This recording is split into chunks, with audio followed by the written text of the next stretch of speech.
E aí, pessoal, estamos de volta para dar sequência ao nosso curso preparatório de língua inglesa para a prova da Escola de Aprendizes Marinheiros. Hoje nós abordaremos um modo verbal chamado imperative ou imperativo. Aliás, o modo verbal que nós também temos na língua portuguesa. Então, a base que você traz do nosso idioma, com certeza, vai ajudar você a entender melhor como se comporta esse modo verbal, o imperativo, na língua inglesa. Ora, como você já bem sabe, o imperativo é um modo verbal que nós utilizamos em geral para expressar uma ordem ou um comando. Isso não significa que eu não possa usar esse modo verbal para outras finalidades, como veremos já já. O que caracteriza o imperativo? Como é que eu estou apto a reconhecê-lo? Gente, o imperativo é o único tipo de oração em inglês que dispensa a necessidade de um sujeito explícito. Então vamos com calma. Na língua inglesa, toda e qualquer oração que você constrói requer necessariamente a presença de um sujeito explícito. O que eu quero dizer com um sujeito explícito? Ou um pronome pessoal do caso reto, eu, tu, ele, nós, vós, eles, I, you, he, she, it, ainda teremos a oportunidade de estudá-los, ou um substantivo que se comporte como sujeito. Então, em inglês, toda oração que você constrói requer a presença clara, explícita de um sujeito. Só existe uma única exceção a essa regra, que é justamente o imperativo. O imperativo não há necessidade de você inserir no início da oração um sujeito explícito. Isso faz com que a oração comece diretamente com o verbo. Então, por favor, grave o que eu vou dizer agora. Para você reconhecer uma oração no imperativo, note se a primeira palavra em geral é um verbo. Se isso acontecer, você pode categoricamente afirmar que aquela oração está no imperativo, tudo bem? Então vamos lá. Recapitulando o que eu disse. A ausência de um sujeito explícito e a presença de um verbo logo no começo da oração são as duas características que fazem com que nós classifiquemos uma oração em inglês como estando no imperativo. Tudo bem? Então, quando você estiver diante dessas duas situações, você já pode afirmar que aquela oração está sim no imperativo, sem medo de errar. Como eu disse agora há pouco, o imperativo ele pode ser usado para expressar em geral uma ordem ou um comando. Mas com o passar do tempo e a evolução da linguagem, o imperativo passou a ser utilizado também para outras finalidades. Então eu trouxe aqui um conjunto de aplicações que em geral nós associamos ao uso do imperativo. O primeiro tipo de aplicação é uma ordem, get out, ou seja, caia fora, get out, o equivalente ao nosso saia daqui, perceberam? Eu disse agora há pouco que quando a gente trabalha com imperativo, não há um sujeito explícito e a frase, a oração, começa logo com um verbo. Isto aqui é um exemplo clássico de imperativo. Notem que não há um sujeito no começo da oração e a primeira palavra que aparece na construção da frase é justamente um verbo, tá? Só uma observação antes de nós seguirmos em frente. Galera, dizer que não há um sujeito explícito não significa dizer que não há um sujeito. Quando você está trabalhando com imperativo, existe sim um sujeito, mas ele está subentendido.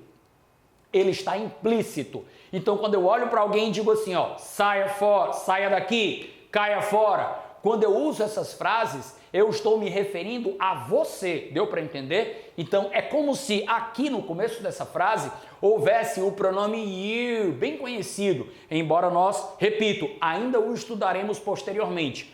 O you seria o sujeito implícito, aquele que não aparece nas orações quando elas estão no imperativo, tudo bem? Então, quando eu digo, sente-se, abra o livro, saia de sala, cale-se, eu estou me referindo a você, ok? Você saia de sala, você abra o livro. Então, não há necessidade de usar esse you. Por quê? Porque, em geral, ele fica subentendido quando você trabalha na oração diretamente com o verbo, certo?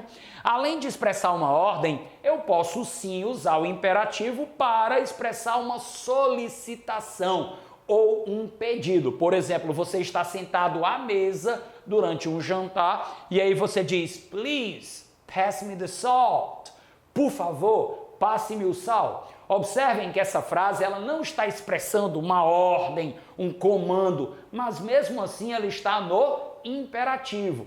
E como é que eu sei que esse imperativo está expressando um pedido, uma solicitação e não uma ordem? Pela presença da palavra please, que é uma partícula associada à polidez, à boa educação. Deu para entender? Agora reparem, se eu tirasse o please dessa oração, eu teria duas formas diferentes de interpretar essa frase.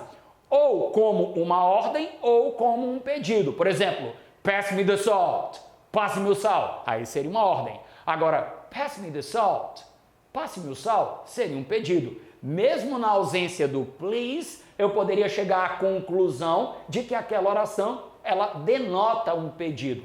É claro que isso não vai ser colocado numa situação de prova, porque envolve a linguagem falada. E quando você está resolvendo questões, você está lidando com a chamada linguagem escrita, ok? Mas é bom que você saiba que a entonação, ela pode ser suficiente para a gente distinguir no imperativo o que é uma ordem do que é um pedido.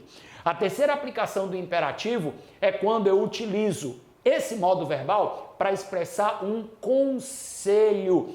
Em geral, quando isso acontece, você começa a frase, eu fiz questão de destacar isso, com um advérbio de frequência. Então eu digo assim, sempre olhe para os dois lados antes de atravessar uma rua. Sempre olhe. Nem é uma ordem, pelo menos não no sentido próprio da palavra, mas também não é um pedido. Seria mais para um conselho, uma orientação ou ainda uma recomendação. Sempre olhe para os dois lados. Ou então, never talk to strangers. Nunca fale com estranhos. Perceberam? Normalmente aquele conselho, aquela orientação que o pai passa para o filho, quando ele começa a sair sozinho pela primeira vez. Deu para entender? Never talk to strangers. Mas Daniel, nesse caso, quebraria aquela regra que você colocou agora há pouco, de que o imperativo sempre começa com o verbo. Galera, quebraria não, porque esse advérbio de frequência, ele está sendo utilizado mais para dar ênfase, nunca fale, sempre olhe, deu para entender? Então, continua sendo imperativo. O que interessa é que, nessa frase aqui, o never, ele não vai se comportar como o sujeito da oração, deu para entender? Quando eu digo nunca fale com estranhos, quem você nunca fale com estranhos. Entenderam? Então, como esse never, ele não está desempenhando o papel de sujeito da oração, eu posso dizer sim que essa frase continua no imperativo. A única diferença para as duas aplicações anteriores é que agora eu não estou lidando nem mais com a ideia de comando, ordem, nem com a ideia de pedido ou solicitação. E a quarta situação em que a gente usa o imperativo é quando a gente quer dar uma instruction, uma instrução. Você provavelmente já comprou algum equipamento eletrônico e sentiu necessidade, em algum momento, de ler o manual de instruções. Ora, gente, se você parar para pensar, 90% de um manual de instruções é composto por frases no imperativo. Então ele diz, abra a caixa cuidadosamente, remova o equipamento com delicadeza, retire o lacre de segurança, não é assim? Então, abra a caixa, remova, retire. Tudo isso é característica do que nós chamamos de imperativo, aquele modo verbal que, nesse caso específico, está sendo usado não para expressar uma ordem, não para transmitir a ideia de um pedido, nem um conselho propriamente dito. Agora é uma mera instrução, ou seja, uma orientação de como agir. Tudo bem? Então aqui, remove the cartridge carefully. Remova o cartucho cuidadosamente. Quando você vai, por exemplo, manusear uma impressora, é comum você encontrar essa orientação, essa instrução estampada em uma etiqueta na própria impressora, tá? Remova o cartucho cuidadosamente, para que de repente você não derrame a tinta e prejudique o cabeçote do equipamento. Tudo bem? Então, o imperativo, recapitulando, ele é caracterizado pela ausência de um sujeito explícito, sendo assim a oração em geral já começa diretamente com o verbo e eu posso usar esse modo verbal para expressar uma ordem, um pedido, um conselho ou uma instrução, tudo bem? Existem várias formas de você representar o imperativo na prática. Aqui eu escolhi o verbo estudar para nos acompanhar nessas diferentes formas de configurar o imperativo. Eu posso dizer que existem, cuidado para não confundir as aplicações do imperativo com as formas que ele pode assumir, tudo bem? Então o imperativo ele tem 4 formas básicas. O imperativo afirmativo, que é o padrão mais utilizado, o imperativo negativo, o imperativo com ênfase, que eu vou chamar de imperativo enfático, e o imperativo coletivo, aquele que sugere uma ação conjunta. Então vamos lá, partindo do princípio de que o verbo é o mesmo, estudar. Como que eu faço para trabalhar com o imperativo afirmativo? Olha como é simples, study, estude, pronto, essa frase já está no imperativo. Se eu quiser complementar, se eu quiser colocar alguma coisa depois, fica a meu critério. Por exemplo, study English, estude inglês. Não menospreze a língua estrangeira, estude o inglês, study English. Mas se eu disser apenas study, eu já tenho aquelas características, aquelas marcas registradas do imperativo. Quais são? A ausência de um sujeito explícito e a oração já começa com o verbo. Nesse caso, coincidentemente, já começa e termina, né, com o verbo, porque a oração é muito simples. Estude, certo? Lembrando, pela última vez, existe um sujeito implícito. Qual é? Você. Você estude. Deu para entender? Então, o imperativo na afirmativa assume essa forma. O verbo principal já é suficiente. Se você quiser colocar um complemento, fique à vontade. Agora, o imperativo na sua forma negativa. E aí eu peço que você fique atento. O imperativo negativo ele pode ser construído de 2 maneiras diferentes que remetem à mesma forma, tá?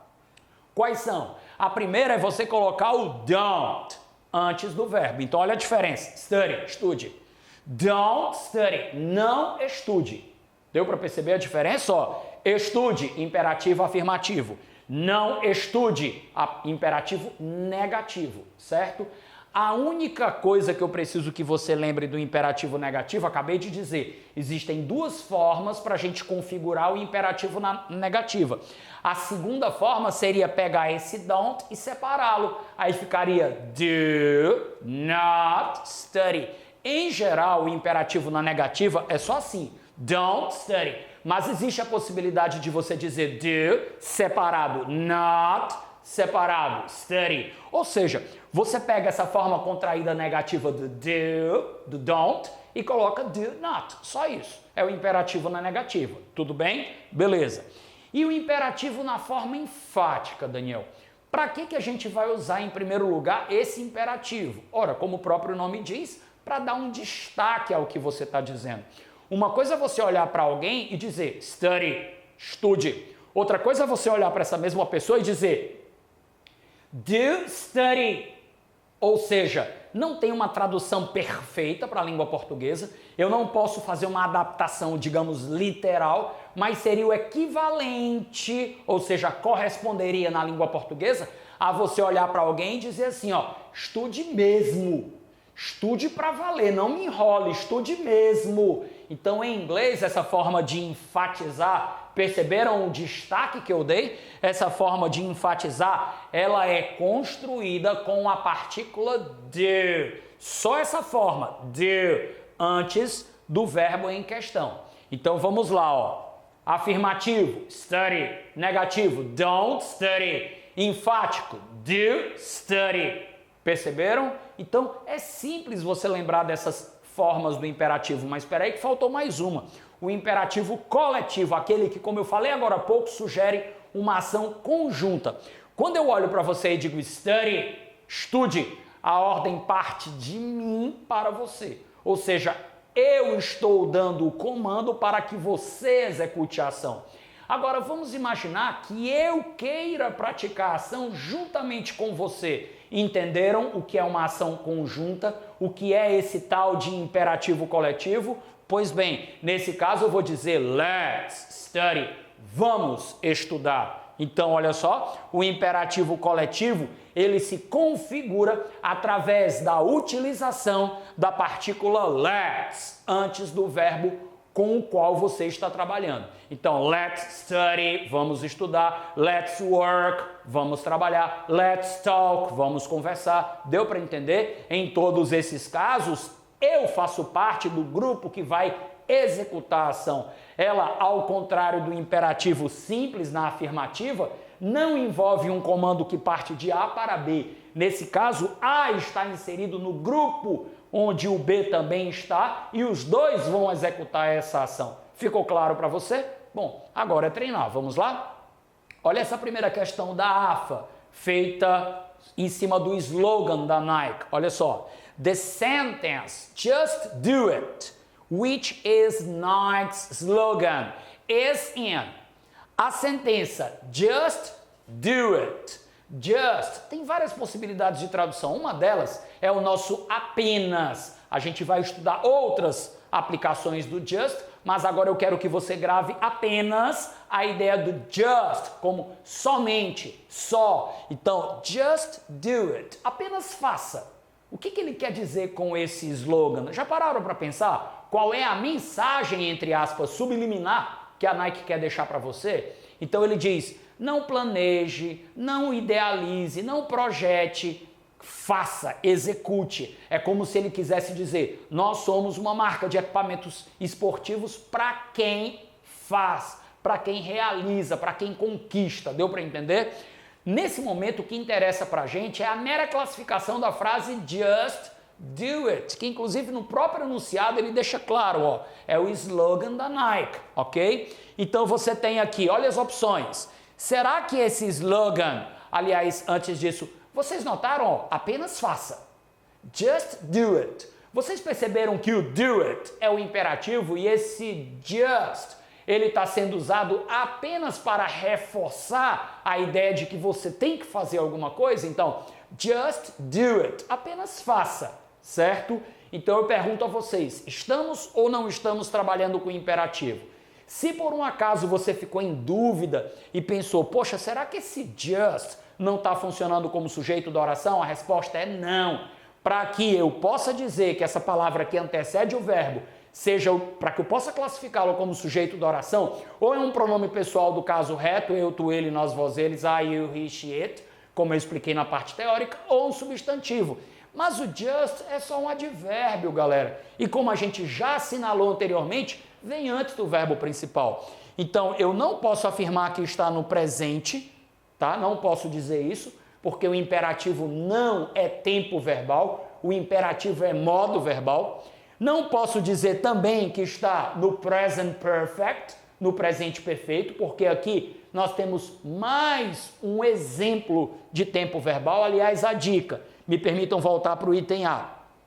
Sempre que aparecer a palavrinha tense, tense foi o termo utilizado pela língua inglesa para denominar tempo verbal. Então, o tempo presente ou o tempo que é chamado de presente perfeito. Nos dois casos, eu posso eliminar por uma razão muito simples. Eu não estou trabalhando com o tempo, eu estou trabalhando com o modo verbal. Grave isso, é modo verbal. Sobram duas alternativas, tá? O imperativo afirmativo, me parece ser esse, tá? Ou a forma enfática contraída. Aí é que está o detalhe. Forma enfática, você pode até cogitar a hipótese de pensar que se trata de uma forma enfática, afinal de contas, apenas faça. Só que duas coisas. Primeiro, tá? O do é que transmite a ideia de ênfase antes do verbo. E esse do aqui não é aquele que nós estudamos, é o verbo fazer. É tão simplesmente o verbo fazer, sinônimo de make, embora existam diferenças de aplicação. Agora, segunda coisa, contraído, aonde que a gente tem alguma coisa contraída aqui?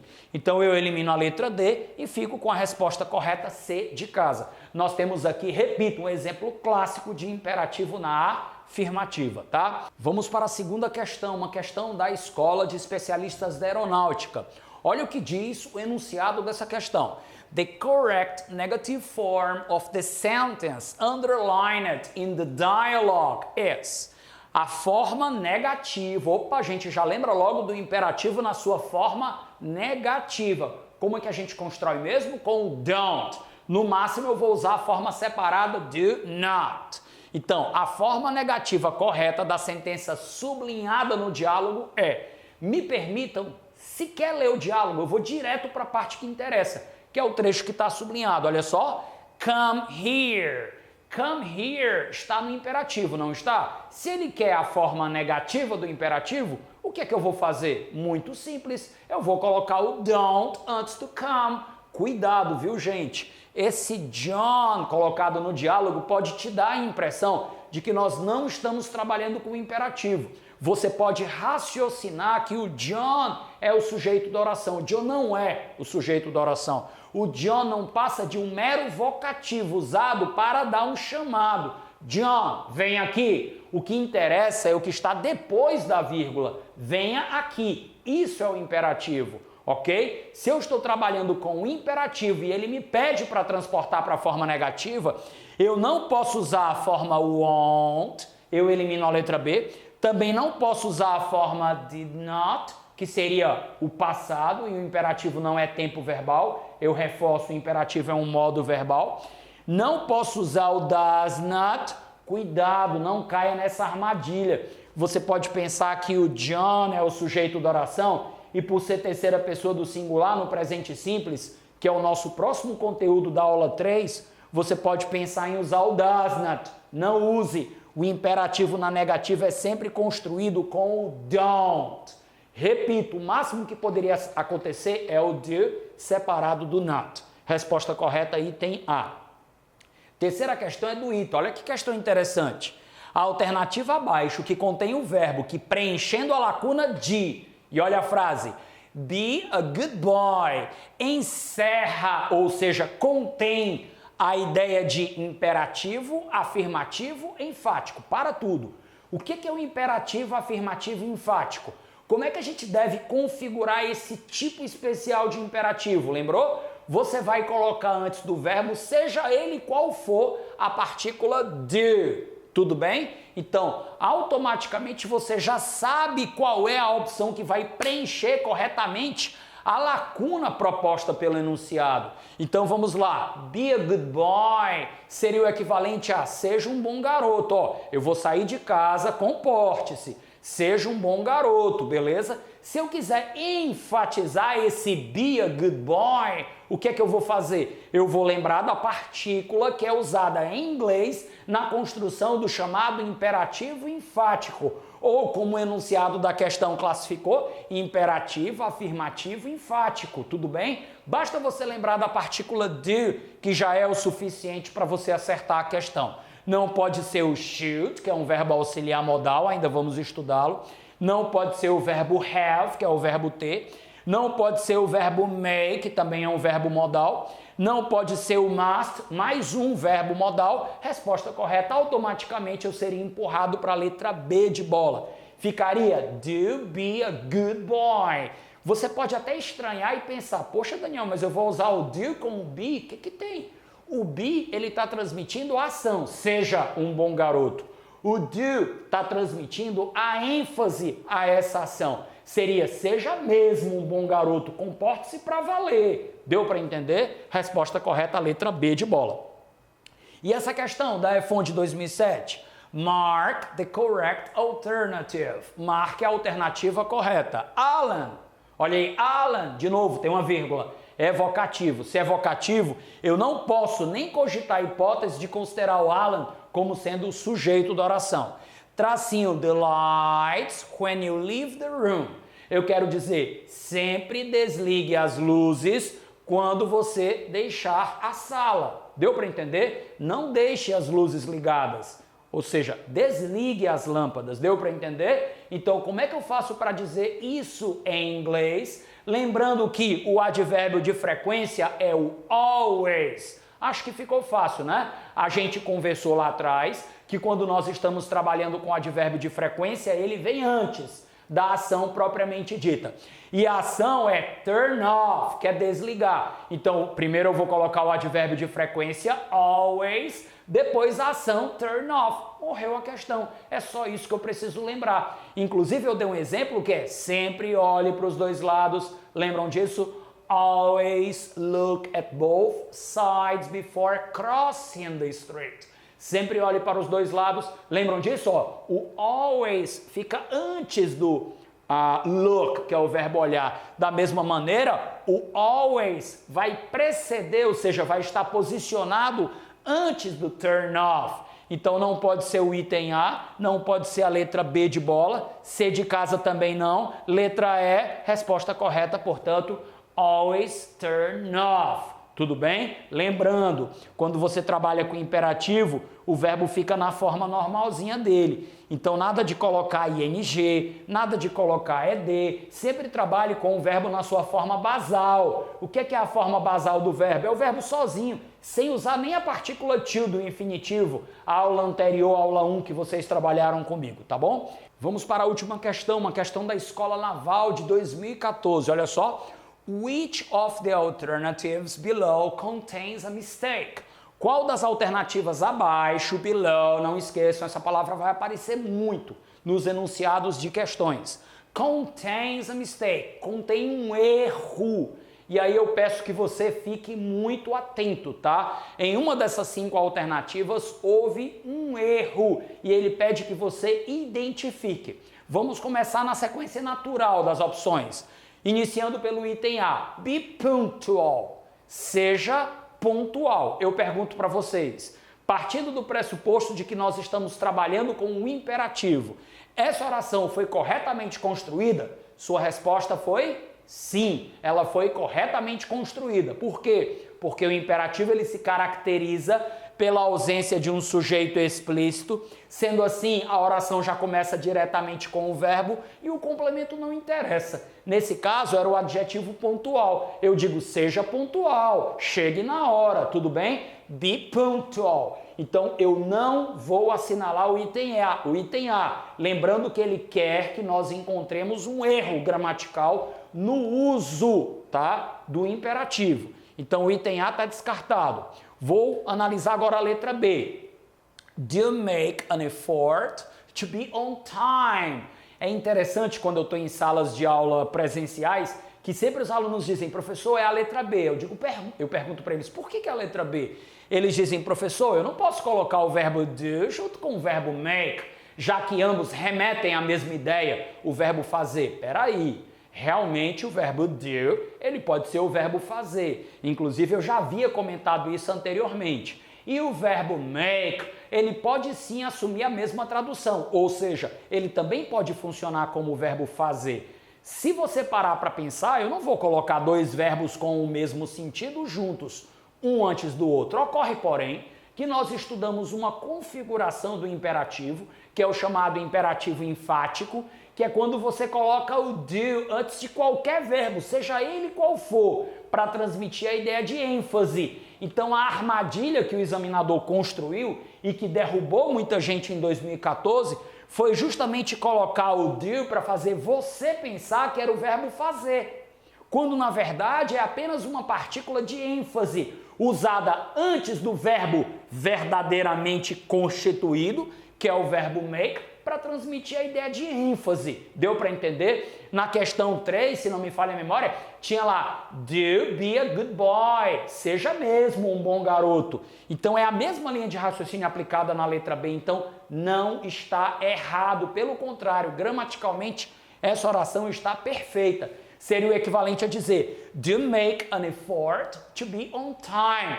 Realmente faça um esforço para chegar na hora. Deu para entender? Então, a letra B vai ser eliminada porque está correta. Lembrando que eu estou procurando o erro gramatical. Letra C. Arrive in time for the dessert. Then, chegue a tempo para a sobremesa. Então, chegue a tempo, ok? Já que você não pode chegar para a hora do jantar, chegue a tempo pelo menos de comer a sobremesa. Para a gente o que interessa não é o sentido, o contexto, é se essa oração está corretamente estruturada no imperativo. E a resposta que você deve me dar é sim, Daniel, ela está corretamente estruturada no imperativo. Olha a ausência de um sujeito explícito e a frase já começando com o verbo chegar, mais uma alternativa C eliminada. E na letra D de dado, don't be late, will you? Não se atrase, não esteja atrasado. Don't be late. Nós estamos trabalhando com o quê? Com o imperativo na negativa. Me permitam, que é justamente o uso do don't, me permitam fazer um parênteses sobre algo que a gente vai estudar só bem mais tarde. Existe uma estrutura na língua inglesa que é chamada de tag question. São pequenas perguntinhas que a gente coloca no final de uma oração com o objetivo de confirmar o que você acabou de dizer. Então eu chego para alguém e digo assim, não se atrase, você se atrasará? Deu para entender? Esse você se atrasará é o eu e you, certo? Então a dica que eu vou colocar dentro desse parênteses é a seguinte, sempre que você estiver trabalhando com imperativo, a sua tag question, lembrando que esse é um assunto do edital que a gente vai trabalhar mais tarde, tá? Sempre vai ser fixo, sempre vai ser representado por o eu e you. Então a letra D não contém nenhum erro. Por exclusão, a gente já sabe que é o item E, mas eu chamo a sua atenção para um detalhe interessante no item E. Realmente a resposta correta a ser assinalada é essa opção, porém, o erro não está no imperativo. O erro está no conteúdo trabalhado na aula 1, o infinitivo. Olha só. This time, try to not be late. Dessa vez, tente não chegar atrasado. Tente não chegar atrasado. O imperativo foi corretamente construído. Ó. Try, esse this time é só um advérbio de tempo. Dessa vez. Então, ó, esse try, ele está sendo corretamente estruturado dentro do imperativo. O problema está bem aqui, ó. Vocês se lembram que na aula 1 nós estudamos o infinitivo? É bom que a gente faz um gancho com o nosso primeiro conteúdo. E quando a gente trabalhou o infinitivo, eu disse claramente que para construir a forma negativa do infinitivo, cuidado para não confundir os dois. Por isso que é legal essa questão, porque a gente pode treinar os dois conteúdos ao mesmo tempo. Quando a gente está trabalhando com o infinitivo na negativa, o not ele tem que vir antes do to e não depois. Muito menos da forma como ele está sendo colocado aqui, ó, entre o to e o verbo principal. Não, então é not to be late. This time, try not to be late. Legal a gente terminar com essa questão, porque você aproveita e revisa o que nós estudamos sobre o infinitivo. Mas não deixe de fazer as questões da lista de revisão que trata do imperativo, que é o conteúdo que nós terminamos agora de trabalhar. Um abraço, pessoal!